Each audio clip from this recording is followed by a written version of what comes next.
The month of May is National Foster Care Month.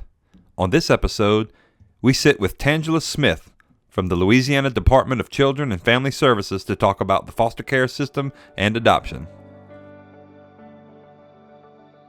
Welcome to the Healing Place Marriage and Family Podcast, where families are equipped to reflect God's redeeming love. And now, here's your host, Jared Lambert.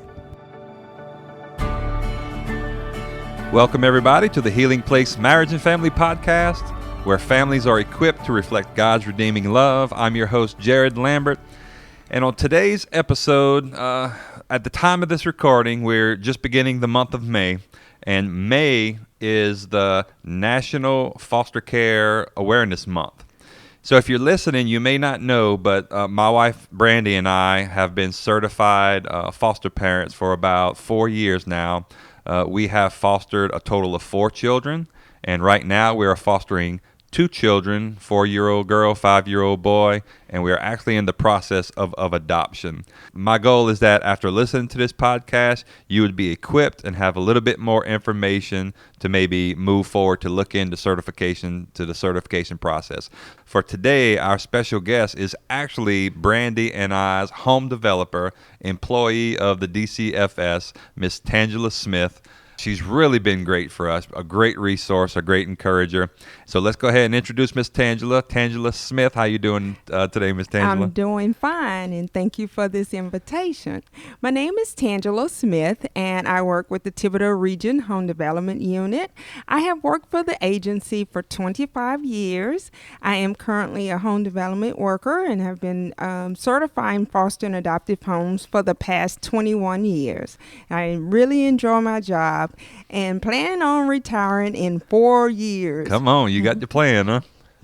Yes. Yeah, she's been at it 21 years, and one of the things Brandy and I always talk about is just your heart for what you're doing. And we know you love what you're doing. You do it with enthusiasm. You do it with excellence. Just been a great resource for us, and I'm sure all the other families that you work with. Tangela, let's dive in and let's talk about what the need is in the state of Louisiana. What is the need for foster homes? Okay. In the state of Louisiana, we have 4,368 foster children in custody. Baton Rouge region has a total of 250 of those children, and also in Thibodeau we have 553 children. And also note that we only have 210 certified foster and adoptive homes for these children. Okay, so we have 556, so this is for Thibodeau region only, 556 children in custody compared to 210 foster adoptive homes. Yes. So there is a need there, right? There's a desperate need. Right. We talked about 4,381 children in foster care in the whole state of Louisiana. We're estimating about 325 of those children are available for adoption. Now, we got that information from Amy Poche, who's His Heart for Orphans, which is Healing Place Church's adoption ministry. We got that number from her, and she's also helps out with our Heart Gallery, which is a way to promote the kids who are available for adoption. Okay, so we know there's a need. So tell us about what does the foster care system do in order to meet that need? What is the provision of the foster care system? Okay. The provision of foster care services is based on a belief that every child has an urgent need and the right to a safe and permanent family of his own. So our mission in foster care is to maintain that child in an environment which is supportive of his or her development, and to assist that child's parents in assuming the responsibility in custody or attaining an alternative permanent plan for that child as soon as possible. Yeah, so one thing that, again, we were encouraged in training and in orientation was that the goal is reunification. Yes. So when you get into foster care, the goal is reunification. That's correct. Now, Brandy and I went into this with the hopes of adopting. Correct. But again, we're on our 3rd and our 4th child, so we had to, give back a 14-month-old and a 7-day-old. The goal is reunification. You want to prepare for that because we know that's what's best for the children involved. All right, so you guys have some guidelines, some guiding principles for the foster care system. So let's talk about those. Yes. We have foster parents and we have 4 guiding principles. Foster parents and kinship caregivers are respected members of our professional team that determines and puts the child's best interest first. So maybe it's quite possible that there may be a situation in your immediate family where the children, for one reason or another, are taken into state custody. You have the ability as a relative to become a kinship caregiver. Right. Correct. Awesome. By meeting the same requirements as a certified foster parent. Right. Okay. Another principle that we have is, as foster parents, you will be educated and informed about your role and your responsibility. We will inform you of the child's development, the effects of trauma on children and families, and the judicial system. We want great foster parents who will co-parent with our birth parents for a successful outcome for the child, the birth parents, the foster parents, also with the support of DCFS agency, CASA, which are court-appointed services advocates, and the judicial system and other partners. Yeah, that's and again, we love the way the system's set up, because as either you're out there fostering or you're interested in foster care, you need to know that you're not going to be alone. Correct. There's a great environment for both the foster parents and the kids, so that there's a lot of help out there. There's a lot of good information. You will be equipped. Correct. We're all part of a partnership. We're all part of the team. Right. Working together for the best interest of the children. Right.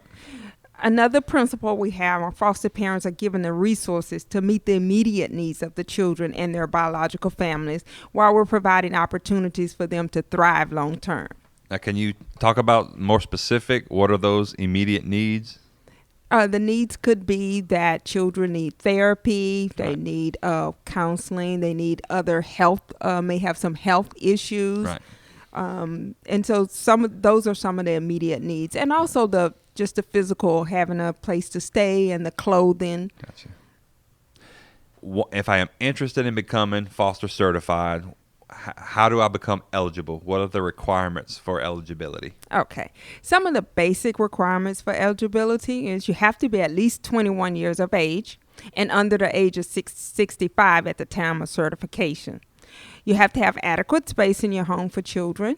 If you want one child, the bedroom needs to measure at least 75 square feet. For 2 children, the bedroom has to measure 130 square feet and 185 square feet for 3 children. The worker will conduct a fire and safety inspection of your home, and we want to make sure that the house is safe for the child. You have to have stable and adequate income. We also will require a physical for all household members. And if you have received mental health services within the last 10 years, you will have to provide verification of that. You can be single, married, divorced, or widowed. If you are married and you're separated, you are only eligible to foster. We will also complete a fingerprint background check on every household member that's 18 years or older. And we will conduct an agency clearance on every household member that's 18 or older. And these are just some of the basic requirements. Gotcha. Now, some of the things I want to clarify. If you're single, married, divorced, or widowed, so you said if you're separated, you're only eligible to foster. Correct. So not adopt. Not adopt. Gotcha. No. Okay. Now, you talk about the space for your children. What about gender issues? What about if you have children, you have a boy, you have a girl? Okay. Children, we require children of the same gender to be in the bedroom. However, if both children are under the age of 6, they can share a bedroom. But every child is required to have their own bed. Bed, right. Yeah. So, yeah, we had to get bunk beds. Yes. So at the time of our first foster child, we had one girl, one boy. So we ended up doing a bunk bed for the girls' room and then a bunk bed for the boys' room. All right, so those are the eligibility requirement. So what is the process to become certified? What does that look like? When you call in, initially, we will discuss orientation and invite you to an orientation meeting. And after a brief overview and the information we will give you in the orientation. If you're if you are interested in the agency, then you can let us know, and we will invite you to a pre-service training, which is called A Journey Home. That training is 7 sessions if you want to foster, and we add an extra session 8, if you're interested in adoption. Now, usually that's done during the week in the evenings. We have different dates and locations and Awesome. times. Awesome. Sometimes classes are held on Thursday nights from 6 to 9. We also have some Saturday classes throughout the year. And sometimes we do classes during the day, during the week. Now, you talked about orientation. Is that a one-time? Is it a group thing? And how long does that last? Orientation is a one-time. It's a group session where others are invited who are interested also. And that can last anywhere from an hour or 2. It just depends on the situation and the questions that, Gotcha. Okay. We also have a safety and fire inspection of your home. So we want to make sure that your home meets safety requirements. We will conduct a home study interview with you and every household member, and that's just to help you prepare for that child. After submitting all your requested documentations and home visits and completing the training, your case is submitted for approval, and we have 90 days to complete the whole certification process. Gotcha.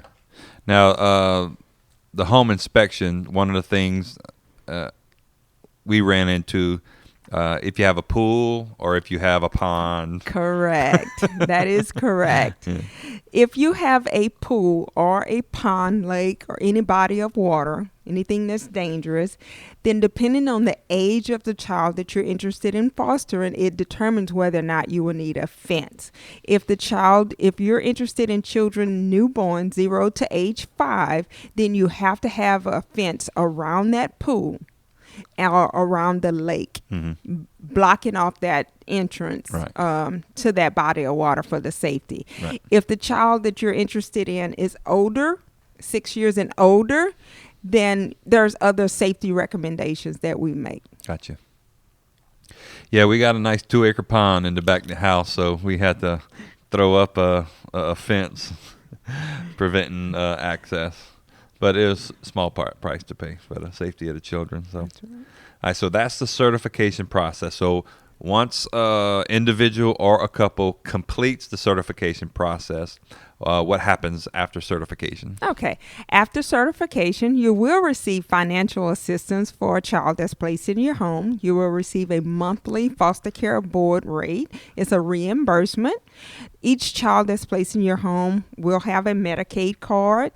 We also have foster parent associations and support groups that are out there to help you.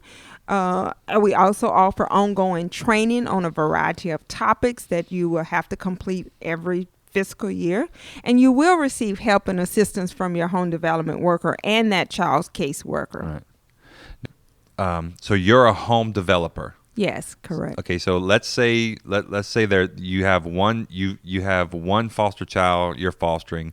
Talk about the team that's surrounding that child. Okay. So you're the home developer. Yes. You make sure our home is good and that our training is up to date. Correct. So that's your role. Tell us about the other team members. Okay. The other team members may be, you have doctors, you have therapists, you have, depending on the age, you may have early steps, you may have a CASA worker. The child will have a child welfare specialist, which is the case manager, and you will have her supervisor. So those are some of the partners that could be involved in this whole case. Yeah. So one child's going to have multiple DCFS employees working on their case. So like for our children, we have you as our home developer. We have another worker who is in charge of the kids. Correct. And their supervisor. Correct. And we also have CASA representatives for our children. Now, is it required that each child has a CASA representative, or how does that work? No, not each case is awarded a CASA person. That is determined by the court system, and the judge will grant some children CASA volunteers and some don't. CASA volunteers are the eyes and the ears for the court Right. for these children. Gotcha. So they will come into the home every month also, or they could meet somewhere else or at the school, and they do visit with the children and you. Yeah. And they also report to the courts Gotcha. on the situation dealing Yeah. with the children. So again, they're court Court-appointed appointed services advocates. Yeah. Yes. So they're advocating for the children. They're Correct. appointed by the court. Yes, and they Or- are trained. Yeah. They are volunteers, though. Correct. Okay, They yeah. are. Yes. As far as financial assistance, we found that very helpful. You said it's a reimbursement, but Correct. technically we just get a check every month. Yes, you get Yeah. a monthly board payment, Right. and that board payment is for the month. It's for the month prior to Right. that. Now, I know that the expectations when we receive a child is if, depending on their age, if they're young enough, there's supposed to be a car seat provided. Correct. And what about like clothing and things like that? Yes, the agency will provide clothing for the children when they enter custody. Right. Also, some personal items for the children. Right. And that's just to assist you until you're able to receive the board payment the next month. Yeah. Now, what are some other things? Because I know, like I said, we're fostering a 4 and a 5-year-old, but I understand there's some extracurricular activities that the DCFS is willing to pay for, gymnastics, Yes. extracurricular activities. Correct. We're wanting the children to have normalcy while in foster care. Mm-hmm. So we would want them to have normal extracurricular activities, whether it's karate, softball, basketball, swimming lessons, different things like that. Right. And So if a child has been placed in your home and a situation comes up, get in touch with your social worker, and they'll be able to help you fill out the right paperwork to request those things. correct. Anything that the child is interested in, you always speak with the worker first to get prior approval. Right. Now, I know childcare is always a consideration. Most families nowadays have both husband and wife working. So what do you guys do as far as childcare? Okay. If you have two parents working outside of the home full time, then the agency will take care of daycare.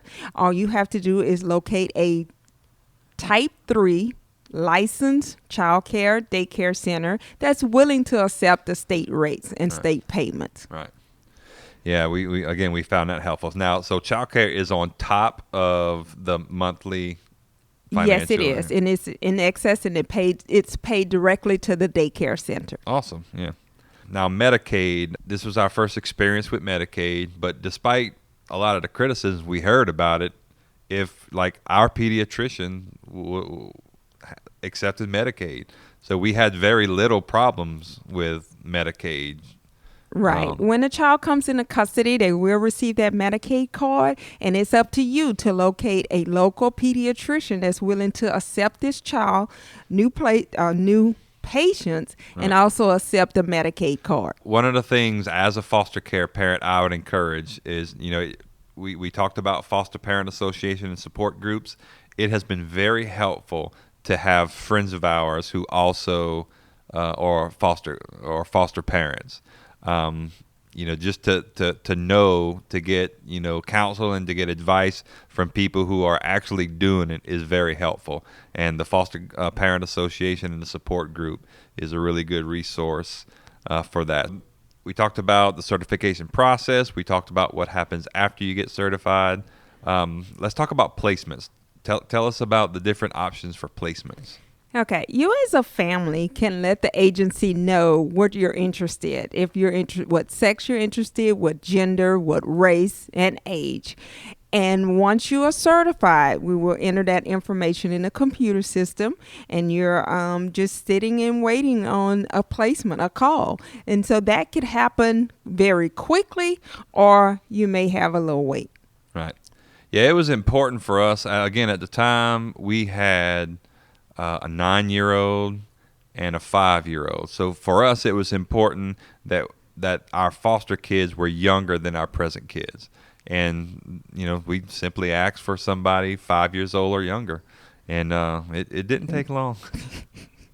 When we talked about just in the Thibodeau region alone, 556 kids in custody, 210 homes. So it shouldn't take long. No. Sometimes we get phone calls for placements, and the ink is not dry as far as certification, Right. and we're looking for homes. Gotcha. And as far as monthly visits, your home development worker will come into your home annually. Right. And that's to make sure that you continue to meet certification requirements. Right. But the child's worker will come into your home every month Right. to visit with you and the child. Right. When a child comes into state custody, is there a time limit? Is there an expectation? Let's talk about the plan. Okay. Each child is given a case plan. Right. That is created and developed by the team. And the children, we're asking you to commit to these children anywhere from 12 to 18 months. Gotcha. And they have court every 6 months. Right. And their initial goal is reunification. As you mentioned when we first started this podcast, that the goal is reunification. Right. So the plan is usually, you're saying 12 to 18 months. Correct. Okay. So if the parents meet the requirements and the children are there is reunification. Once they move into adoption, what's the usual time frame for that? Because of our caseload and the number of workers we have, we're trying to shoot for 6 months to a year. Right. Okay. So that's the expectations. Correct. So again, once a child is taken into custody, they start a plan. The plan is for 12 to 18 months. The caseworkers are all checking with the parents. Correct. Checking with the adopted, checking with the foster parents, checking on the kids, and working with the parents to try to get them to do what they need to do for reunification. That's correct. Yeah, but there are court hearings every 6 months where there is a review. There's also a plan review that we do like over the phone. That's sometimes. a family team meeting. Right. Okay. And those are held prior to the court hearing. And a family team meeting outlines what the birth parents are required to do. Mm-hmm. And also what the plan is for the child. So there will be requirements for the birth parent to rectify whatever reason that caused their children to come into custody. Right. So you are reviewing what they have completed and what they have not completed. And again, the foster parents are invited to that. The foster parents are Correct. invited to all court hearings. Yes. We were encouraged, and we did attend most of the court hearings. It is good experience to be kept aware, to understand, what the judge's plan is and what his mindset is. And you are allowed to give input at the hearings. That's correct. Yeah. You are invited, and you have a right to be heard. Right. Now, on the rare case that you're placed with a child and for some reason or another, the family doesn't feel like they can continue fostering, what do they do from there? Okay, they will contact the home development unit, and we will start a search for additional placements for the child, for the Gotcha. children. Okay. And it just becomes overwhelming sometimes, right? Yes. Especially for new foster parents. Yes. I didn't know what I was getting into. Correct. But we're, that's why it's a team, and we have partners, and your home development worker is there for you. If you have questions about something, if you're feeling maybe guilty or feel like you have failed this child, then speak with that child's worker or either your home development worker about that. Yeah, I wanted to point something out that we talked about earlier about the possibility of a case moving to adoption. So if a child's case was moved to adoption, they would be looking for a permanent home. Now, in the case of foster care parents, we've already talked about this. You can choose to get certified foster care, but that doesn't mean you're certified adoption. So if you're certified foster care only, and the child that you have been placed with their case has been moved into adoption, then that's when they start looking for a permanent home for the child. That's where the Heart Gallery comes in. Now, the Heart Gallery is something that we've partnered with at the Healing Place Church's adoption ministry. We've partnered with the Heart Gallery in order to bring awareness to the children in the foster care system who are eligible for adoption. Now, in our personal case, we got certified foster care and adoption. So we were going into foster care wanting to adopt. It just happens that, again, our third and our fourth placements, who are siblings, came up for adoption, and we chose adoption since their case got moved to adoption. So that's going to be a somewhat smooth process. But if a child's case gets moved into adoption and the home they are in, the parents or the family is not interested in adoption, at that point, those children are looking for a permanent home. So just wanted to make that clarification. So that's the need for the Heart Gallery. That's something the Heart Gallery helps bring awareness to those children who are in adoptive homes, but they don't have that permanent home for adoption. And of course, if you're listening, you're a member of Healing Place Church, or you're in the greater Baton Rouge area, we do have an adoption ministry, His Heart for Orphans. If you Google His Heart for Orphans, or you can email us at adoption@healingplacechurch.org. So if you're interested in foster care, if you're interested in adoption, our team with His Heart for Orphans would love to answer any questions that you may have. All right. Well, that takes care of the basics. Any other thoughts? Any encouragement you'd have for our listeners as far as if they're interested in foster care, or maybe some things that we didn't cover? Now, thank you for inviting me. And I would just like to say to everyone, if you're interested, please give us a call and get the information, and we can go from there. Or let's say you hear of a neighbor or a friend or a church member that may be interested in fostering children. Please give them our website. The website is DCFS. That's Department of Children and Family Services, .la.gov. And you will find the information as far as orientation and also the pre-service training. And you may attend pre-service training in any region. All right. Well, Tangela, thank you so much for taking the time, joining us, and sharing with us today. We really appreciate it. Thank you so much. And thank you for having me. Oh, anytime. All righty then. That's all we have time for. I hope you enjoyed it. Hope you felt it was a resource, and hopefully now you're equipped. If you have a interest or a heart for foster care or adoption, hopefully you feel equipped to make a good, informed decision. So, well, that's it for this episode. We'll see you next time on the Healing Place Marriage and Family Podcast.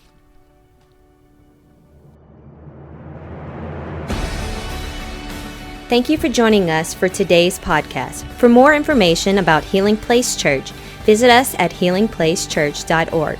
For more podcast episodes, subscribe to the Healing Place Marriage and Family Podcast on iTunes or the podcast server for your device.